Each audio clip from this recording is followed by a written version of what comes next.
Olá, internautas aqui da TV 61. Estamos começando mais um programa O Direito Achado na Rua, aqui pela TV 61 e o Expresso 61. E eu tenho a grata satisfação de receber hoje a professora Lívia Gimenez. A professora Lívia Gimenez ela é adjunta do Núcleo de Estudos de Políticas Públicas e em Direitos Humanos, Sueli Souza Almeida, da Universidade Federal do Rio de Janeiro. Ela é doutora e mestre em Direito pela Universidade de Brasília, UNB, e graduada em Direito pela Universidade de São Paulo, a USP. Nós vamos conversar aqui com a professora Lívia Gimenez sobre os impactos das ações de retrocesso do governo Bolsonaro nos direitos das mulheres. Começando pelo o desmonte, né, das políticas de promoção dos direitos das mulheres, né, o aprofundamento do fim, né, do Ministério das Mulheres, né, e ela vai traçar um relato aí sobre como que começou a ocorrer esse desmonte, né, portarias, normas, né, que foram fazendo todo esse retrocesso nas políticas públicas, né, em defesa dos direitos das mulheres. Como vai você, Lívia? Tudo bem? Olá, tudo bom? É Prazer. um prazer estar aqui. Que bom. Olivia, vamos começar falando sobre a sua atuação junto ao Núcleo de Estudos do Direito Achado na Rua, né, dentro do tema que você trabalha, que são as pautas feministas, né? Você poderia, então, informando para a gente sobre como que é a sua participação aí no Direito Achado na Rua. Okay. Muito obrigada, Jô Negrão. Obrigada pelo convite, estar aqui. A minha relação com o Direito na Rua, ela começou em 2008, quando eu me mudei para Brasília, e que eu logo integrei também um projeto de extensão, que é vinculado à linha de pesquisa do Direito Achado na Rua, que é das promotoras legais populares, que é um curso de promoção dos direitos das mulheres, que se realiza na cidade de Ceilândia, né, cidade satélite de Brasília, e também teve outras experiências em outras cidades, como em Sobradinho e São Sebastião. E o curso ele tem um caráter paulo freireano, de diálogo com as mulheres, construção de direitos, mas construção nesse sentido do direito achado na rua, né, das mulheres se perceberem como sujeitos, de quem constrói os sentidos, né, dos direitos das mulheres.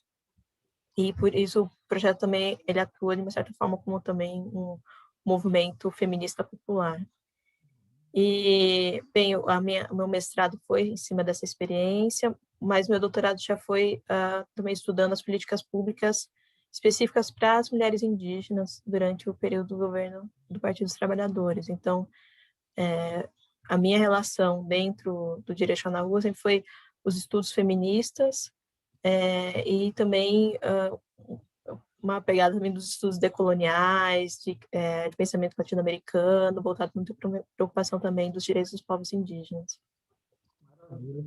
Olivia, a gente está vivendo um momento de muito retrocesso, né, civilizatório, né, essas pautas morais, moralistas, né, e a gente vê um discurso que está aí, felizmente não está ganhando muito corpo, de confrontar, né, a luta feminista, né, de descaracterizar essa luta, né? A gente percebe que, sobretudo,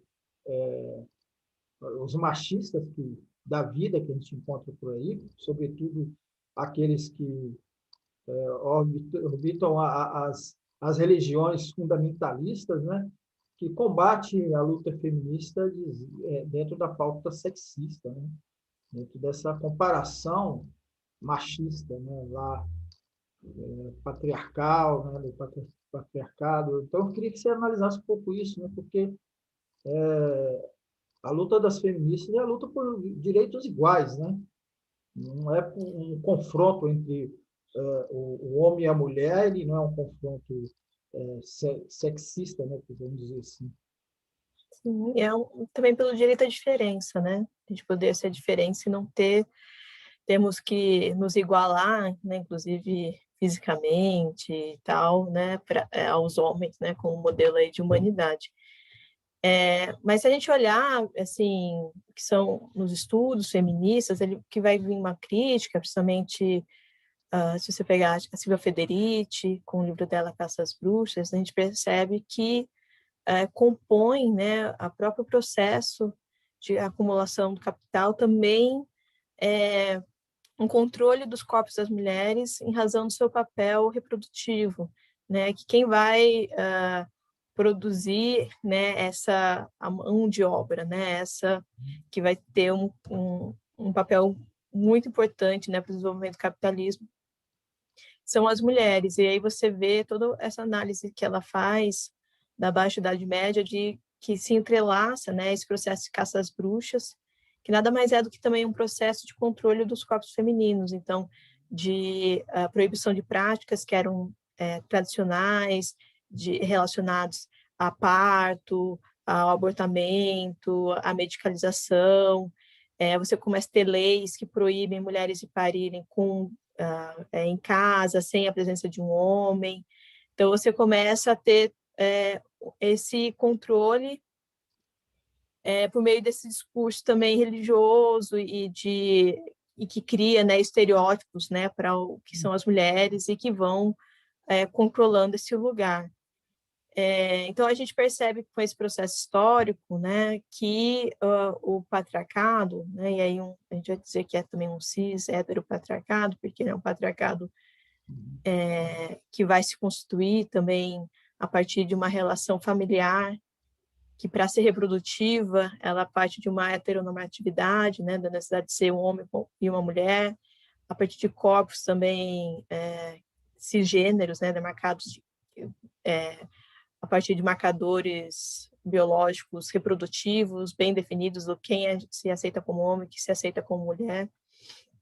E a partir esses padrões vão ser muito importantes para definir quem tem poder e quem não tem poder nessa sociedade, né? Então, enquanto outras sociedades isso não é tão relevante, se a gente olhar alguns povos indígenas, existe uma divisão de tarefas entre homens e mulheres, mas não necessariamente uma hierarquização dessas tarefas, né? Uma desigualdade criada a partir dessa divisão de papéis.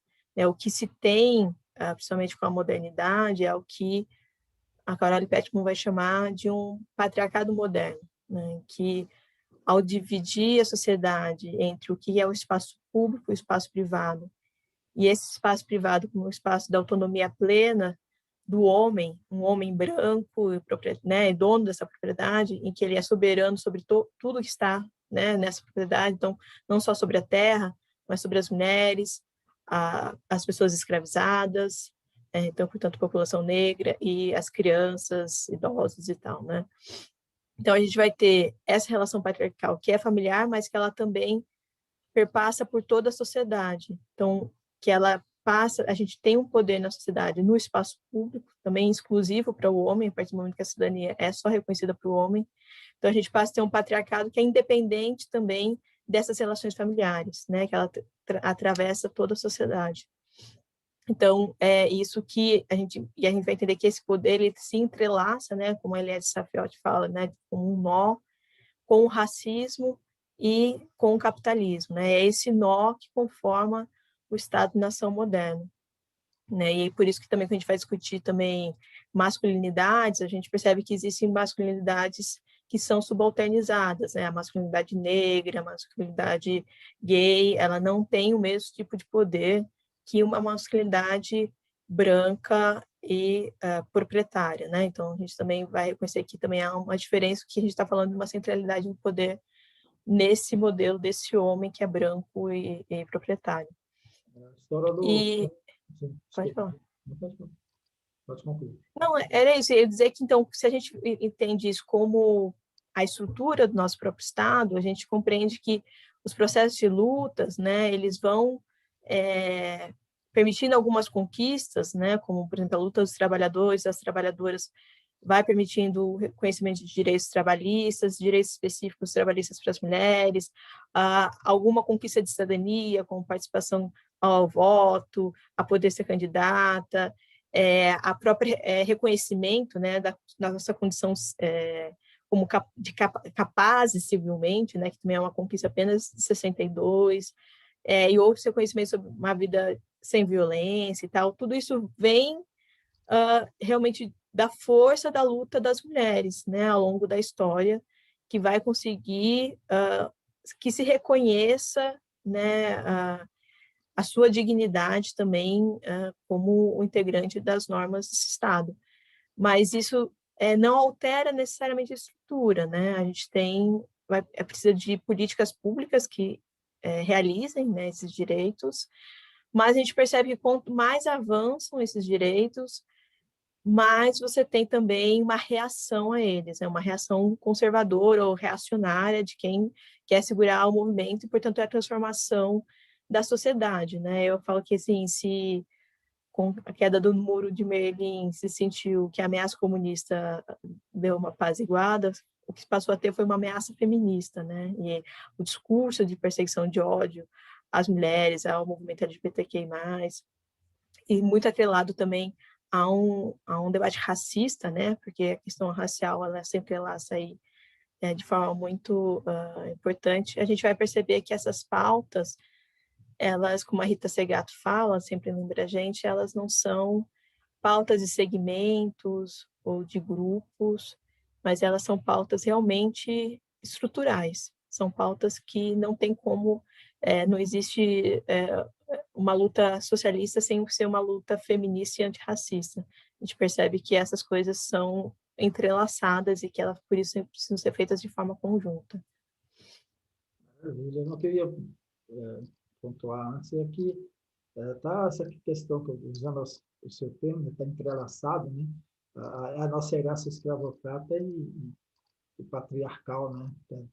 E que vem esse sentido da propriedade sobre o corpo da mulher, né? Sobre a mulher em geral, os corpos, suas ideias, né? Tudo dela, né? Lembrando que não faz 40 anos, um pouco mais de 40 anos, que esse branco colonizador aí, ele podia matar a mulher e evocar a legítima defesa da honra, né? Estava na nossa legislação e é incrível que eu, como repórter, cheguei a cobrir situações dessas, né, que eram aceitas, né? Eram aceitas pela...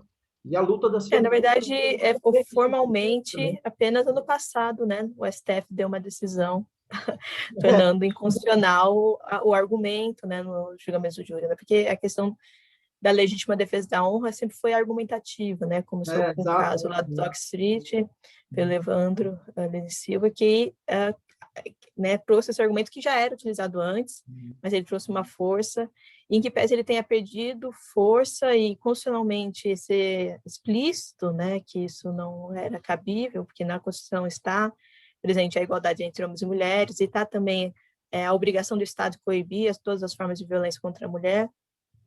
Mesmo assim, muitos júris ainda esse argumento era utilizado e não tem essa coisa da soberania do júri, né?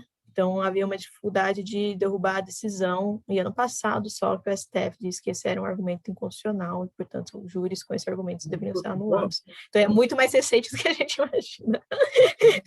Boa lembrança essa, né? Boa lembrança, mas eu gosto de ir lá nesse passado para dizer que a luta das feministas foi para acabar com esse tipo de coisa também, né?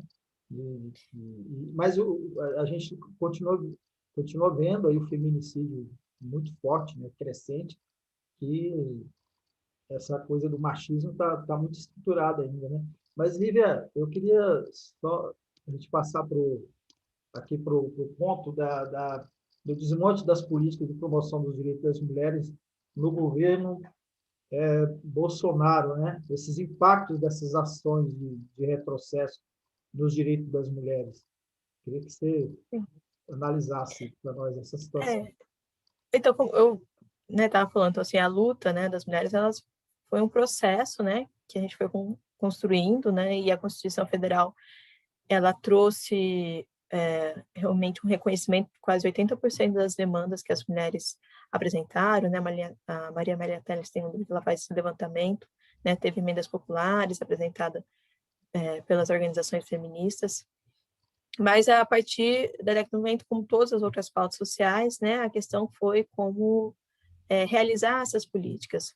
E a partir de muitas lutas, se conseguiu que se fosse criado no governo, né, do Partido dos Trabalhadores, em 2003, né, a partir de uma luta ali, uma conquista de um reconhecimento interna dentro do partido da importância dessa pauta, e que, a partir do início do governo Lula, em 2003, foi criada a Secretaria de Políticas para as Mulheres com status de ministério.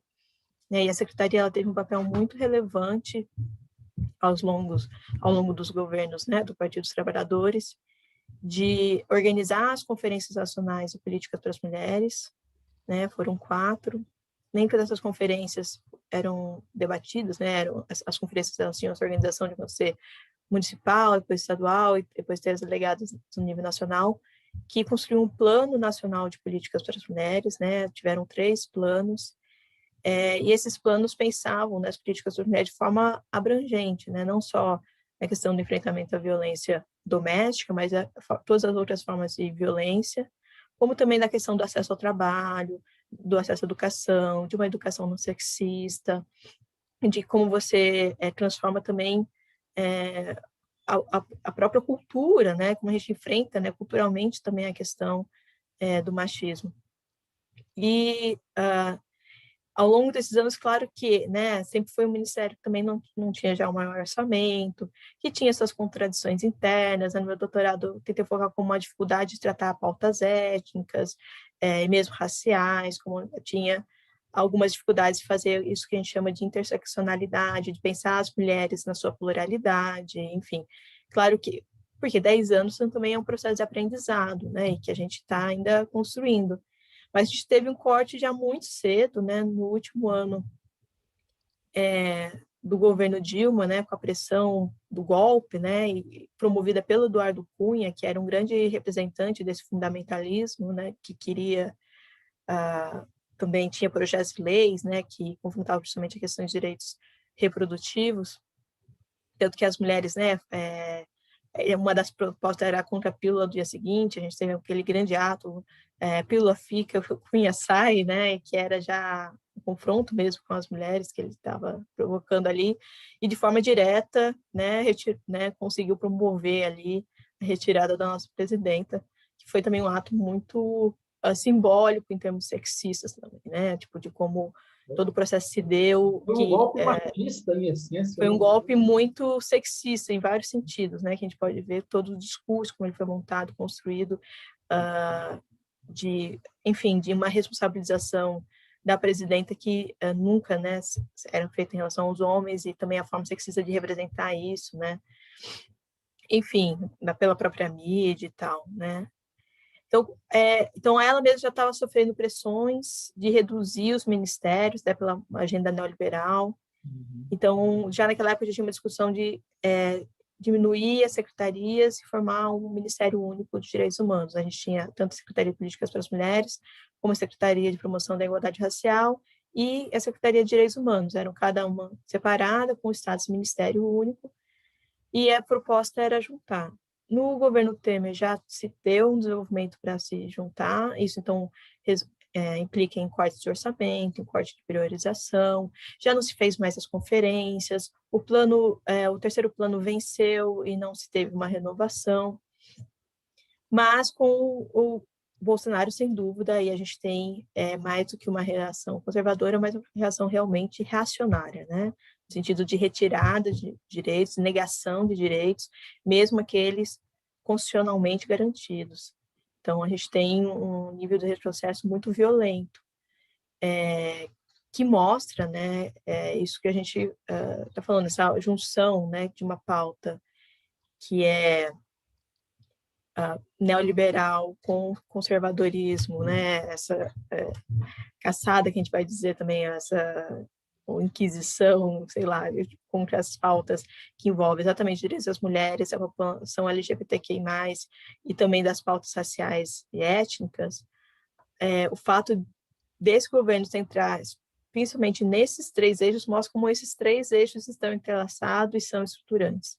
Né? Nada é ao acaso, né? Esse discurso ele vem realmente num pacote, sendo que atende aos interesses de manutenção de um status quo, ou mais do que isso, né? De reacionarismo, né? De retornar a estados em que vários desses direitos não existiam.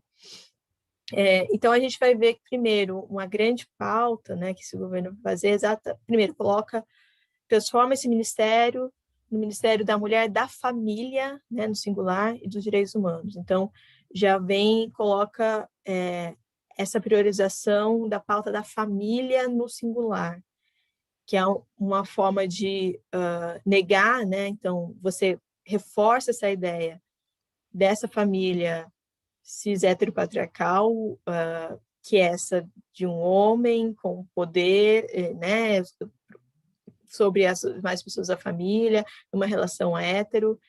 Então, que você nega, inclusive, também as questões da identidade de gênero e de sexualidade. E, então, você tem a partir desse discurso da família, vem uma gama, então, de outras propostas relacionadas a isso. Então, a gente vai ver que, primeiro, ponto A, né, é realmente uma caça aos direitos sexuais e reprodutivos. E aí a gente vê uma atuação muito forte na questão, principalmente na agenda do aborto, em que você vai ter, inclusive, a atuação do Ministério das Relações Exteriores, que vai organizar internacionalmente com os países, na época com o Trump, que agora saiu, a gente espera que isso melhore, mas um país como a Turquia e tal, que articula essa aliança global de ataque aos direitos reprodutivos em âmbito internacional. Então, o Brasil, que sempre foi internacionalmente, né, na verdade, discursivamente muito avançado nisso, inclusive a Convenção de Belém, que é uma convenção muito importante de direitos das mulheres, né, acontece aqui no Brasil. De repente, a gente muda, né, o país muda completamente de postura, vem, né, ao avesso e se transforma nesse baluarte de quem vai contra os direitos reprodutivos das mulheres. Aí a gente vê também a questão dos direitos sexuais, que se implica, inclusive, nas políticas públicas, principalmente. A gente tem uma negação, o confronto, na verdade, né, de uma promoção de uma educação sexual que dê consciência, né, para a população jovem sobre os seus direitos reprodutivos, que é algo, né, construído ao longo de décadas, né, de base científica e estudos sobre a necessidade dos jovens conhecerem o seu corpo para poderem primeiro, né, prevenir situações de violência e abuso sexual, de prevenir também gravidez indesejada, de permitir planejamento familiar. E aí o que você tem é uma troca de todo um programa estruturado e baseado, né, em evidências científicas por um discurso que só mera base religiosa, que você promove que as pessoas não queiram, esperem, né, o casamento para ter relações sexuais, né? Então, tipo, de você uma imposição, inclusive, de uma perspectiva religiosa sobre né, o momento que isso pode acontecer, sem nenhum tipo de, enfim, que fere a laicidade do Estado, fere também os direitos sexuais e reprodutivos das crianças e adolescentes. E aí, então, você tem também um corte orçamentário nas políticas das mulheres, mesmo de enfrentamento. Praticamente se reduz toda a política, né? O programa, quando a gente olha, o INESC fez um levantamento do plano plurianual 2020-2023, verificando as políticas, né, que existem. Então, quando ele olha para as políticas para as mulheres, a gente vê que foi substituída o programa de promoção da igualdade e enfrentamento à violência por um outro programa com o nome Proteção à Vida, Fortalecimento da Família, Proteção e Defesa dos Direitos Humanos para Todos. E aí a gente vê que tem uma troca, né, isso que o INESC aponta, do enfrentamento à violência por fortalecimento da família, que é algo que nega, né, um dado que é aí mais do que explícito em todas as pesquisas, que o espaço da família é o principal espaço de ocorrência de violência contra as mulheres e crianças. Se a gente olhar os dados, por exemplo, de abuso sexual, ou se você olhar os dados de estupro, né, a maior faixa etária de incidência de estupro são contra meninas de 13 anos. E principalmente promovido 40% por somente pais padrastos, ou seja, por pessoas realmente que têm, inclusive, essa relação paterna e os familiares, né? Pessoas que têm uma relação familiar com essa criança. Então, quando a gente está falando de estupro no Brasil, a gente está falando, na verdade, de abuso sexual contra meninas. Isso que é o grande índice. E aí, quando a gente vai ver a questão da gravidez na adolescência, ela também não se dá meramente por uma vontade da menina, se ela quer ou não, né, engravidar ou fazer sexo. A gente vê que boa parte dessas gestações vem como decorrência desses abusos sexuais. Então, não tem a ver com, inclusive, com essa autonomia da vontade, né? Então, a forma de consciência, de discussão, de trazer essa consciência do corpo para as meninas é uma forma de garantir e prevenir esses abusos. É a única forma possível, né? E muitos deles fazem esse discurso que tem que deixar para a família, conscientizar e tal, mas é a própria família que abusa. Como que ela vai ser a responsável a fazer essa conscientização, né? Então, você precisa realmente do espaço da escola como esse espaço de prevenção. E que isso tem sido negado. E aí que a gente vê como os discursos são realmente muito hipócritas, né? No sentido que, então, ele vem e traz, dentro desse programa, também um dos objetivos, ele coloca que é ampliar o acesso e alcance das políticas de direitos com foco no fortalecimento da família, por meio da melhoria da qualidade de serviços de promoção e proteção da vida, desde a concepção da mulher, da família e direitos humanos para todos. E aí a gente vai ver muitos projetos, e aí não só do governo, mas também, inclusive, de deputados aliados, como a deputada Cristonieto, que é do PSL do Rio de Janeiro, que de 46 projetos de lei, 11, né, são delas, que tentam incluir essa frasezinha, né, do direito à vida desde a concepção como uma forma de proibir todas as formas de aborto, inclusive as formas hoje previstas como legais, né, que nas situações de estupro, de microcefalia ou de risco de vida para a mulher.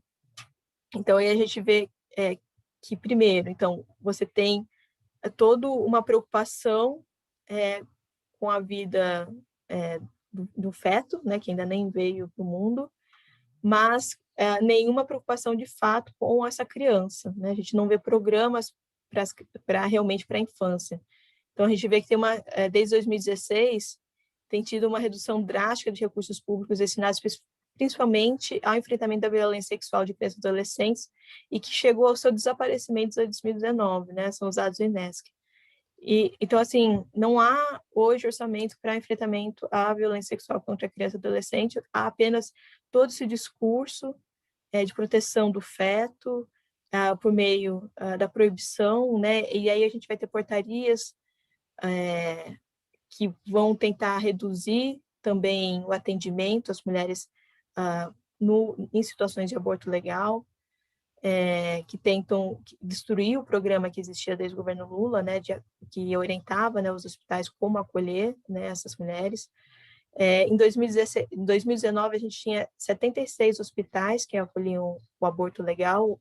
Hoje a gente tem apenas 42 hospitais, tem tido uma redução mesmo no serviço público de atendimento ao aborto legal, que já não era grande coisa e agora está cada vez pior. A gente percebe com a questão da pandemia, hospitais que eram centros de referência nesse atendimento não têm feito mais, e com a desculpa do atendimento à pandemia como prioridade, né? Mas a gente percebe que também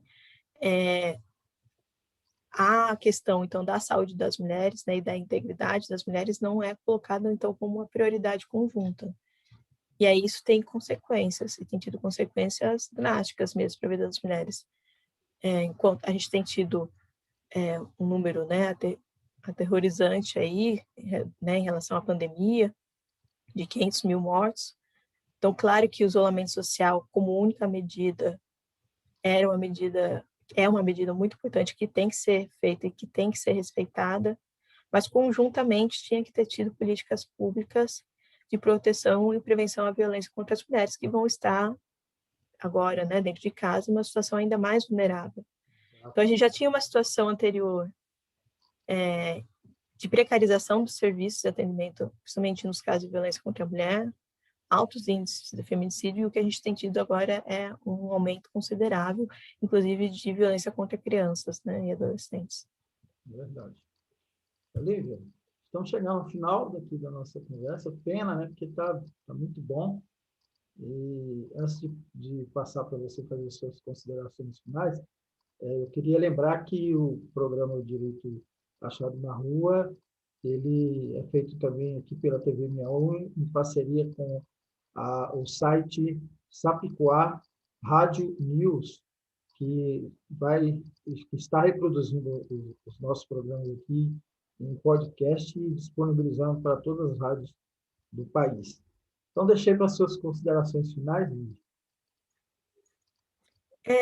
Então, o que eu queria dizer é isso, assim, que eu acho que como movimento social, né, ao se reorganizar nas ruas e repensar uma agenda aí de enfrentamento, né, ao governo Bolsonaro, eu acho que é sempre importante a gente retomar, né, que essa agenda ela tem que ser exatamente uma agenda ante essas pautas neoliberais, mas que também seja uma pauta antirracista e antipatriarcal. Então, a gente precisa também, nos movimentos sociais, aprender que isso não é pauta só da luta das mulheres, ou do grupo LGBTQI+, ou da população negra. A gente precisa começar a integrar essas propostas e esses projetos numa luta comum e única, né? Se a gente quiser construir uma nova plataforma aí de futuro e de utopia aí, que a gente acho que nossas lutas não são só para as eleições de 2022, mas são um pouco mais distantes do que isso. Então, acho que também serve um pouco esse momento, né, também de aprendizado e reflexão sobre como que a gente também rearticula nossas lutas numa pauta conjunta e coletiva, né, respeitando aí os lugares de fala, as construções a partir dessas identidades, mas sem perder de rumo, né, de vista essa construção de um mundo comum, né, no sentido de em termos de libertação, né? Exatamente, libertação em todos os sentidos, né?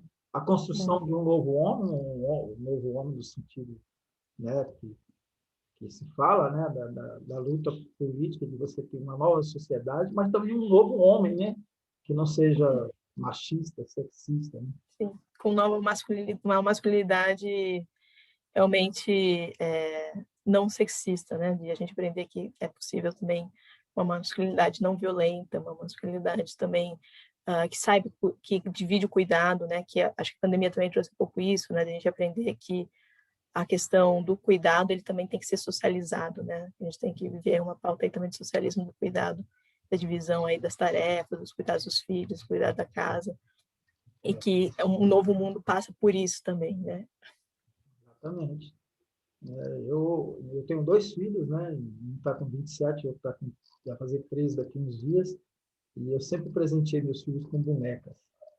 Eu aprendi a Muito cuidar, bem, exatamente. aprender a cuidar. E eu presentei sobrinhos também com bonecas, apesar de que alguns irmãos e sobrinhos não aceitam, mas eu insisto. Tem que aprender a cuidar. Lívia, obrigado. Vamos voltar em outra oportunidade aqui para a gente falar mais sobre essa pauta. Essa pauta é muito importante. Podemos convidar também, você convidar outras pessoas, né, outras mulheres, outros estudiosos, da sua escolha. Só acionar, a gente vai prosseguir, porque acho que essa pauta é prioritária na nossa luta por uma sociedade melhor. Obrigado, Com então. certeza. Eu que agradeço, Negrão, foi ótimo.